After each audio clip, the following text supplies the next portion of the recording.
Let me tell you how lucky my wife is, the fact that she's married to a nail technician.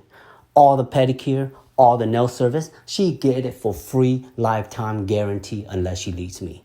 Another fact that she's lucky is because back in the day, when all the girl was trying to holler at me, and I'm trying to holler at them, and the moment I tell them that I'm a nail technician, they say, oh, you can do my nails for free. And you know I'm not about the free nail life. And on top of that, they trying to take advantage of me and trying to get their nails done for free. And my wife, when I met her, she was different. She didn't know nothing about nails, so she didn't ask for free nail. On top of that, her parents didn't even want her to date a nail technician. But you know what? She stuck around because she knew I was going to give her some good service. So clients always ask me, when do my wives come in to get her nails done? I say, my wife, she has to make an appointment like any other client. I don't want my wife to walk in and say, I need my nails done, because I know how picky my wife is. And if I rush on her, then I'm going to hear at the salon, at home, and when I wake up in the sofa. And I don't want that, y'all.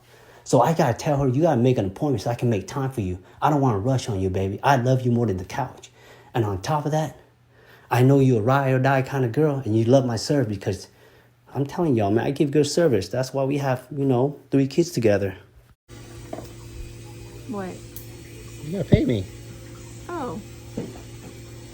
Thank you. I don't want that shit.